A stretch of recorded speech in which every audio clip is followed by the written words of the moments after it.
உறுதியான எண்ணம் உண்டு, உறுதியான மனநிலை உண்டு. எதற்கும் அஞ்சாத நாட்டில் யாரையும் என்னை மிரட்டியும் பார்க்க முடியாது, பண்ண முடியாது. எப்பொழுது சொல்லுகின்றேன், இதுவரை கடந்த காலத்திலும் சரி, அனைத்து இந்திய அண்ணா திராவிட முன்னேற்ற கழக ஆட்சி செய்கின்ற பொழுதும் சரி, இப்பொழுதும் சரி, மத்தியிலே இருக்கின்றவர்கள் யாரும் நமக்கு எந்த அச்சுறுத்தலும் கொடுக்கலை. நமக்கு நன்மைதான் செய்தார்கள். புரட்சி தலைவி அம்மா மறைவுக்கு பிறகு சில பேர் அந்த கட்சியை கபலீகரம் பண்ண பார்த்தார்கள், ஆட்சி கவிழ்க்க பார்த்தார்கள். அதை காப்பாற்றி கொடுத்தவர்களும் யார் என்று உங்களுக்கு தெரியும். மத்தியில் இருக்கின்றவர்கள் நமக்கு காப்பாற்றி கொடுத்தார். நன்றி மறப்பது நன்று, நன்று அல்லது அன்றே மறப்பது நன்று. பல ஆண்டுக்கு முன்னாவே, 2000 ஆண்டுகளுக்கு முன்னே வள்ளுவன், ஐயன் வள்ளுவன் சொல்லிவிட்டு போயிருக்கார். அப்படி நன்றியோடு நாங்கள் இருக்கிறோம். இன்றைக்கு கூட்டணி சேருவது அவ்வப்போது நெருக்கிற நிகழ்வு.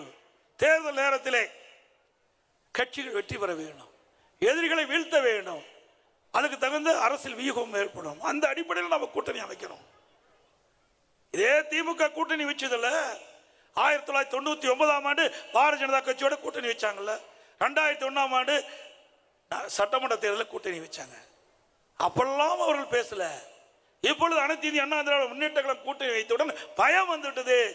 நடைபெற்ற தேர்தலில் தோல்வியுற்றுவோம் என்று பயம் வந்துவிட்ட காரணத்தினாலே இன்றைக்கு ஏதோ பேசிக் கொண்டிருக்கின்றார்கள். எதற்கும் கவலைப்படுவதில்லை. இன்று வரை மத்தியிலே ஆளுகின்றவர் நமக்கு எந்த தொந்தரவும் கொடுக்கவில்லை. நாம் கேட்பதை கொடுத்தார்கள். இல்லை என்றால் 63,000 கோடிக்கு இன்றைக்கு மெட்ரோ ரயில் கட்டம் வருமா? எவ்வளவு திட்டம், கொஞ்சம் நஞ்சம் திட்டம் அல்ல. நடந்தாய்வாளி காவிரி 11,500 கோடி இன்றைக்கு விடுவித்திருக்கின்றார்கள். இந்த நேரத்தில் உங்களுக்கு ஒரு உத்தரவாதத்தை அளிக்கிறேன். முன்பு ஒரு தவறு செய்துவிட்டேன். பிஜேபியோடு தேர்தல் கூட்டணி வைத்துக் கொண்டேன். நான் செய்த தவறை ஒப்புக்கொள்ளும் துணிச்சல், தைரியம் எனக்கு என்றைக்கும் உண்டு.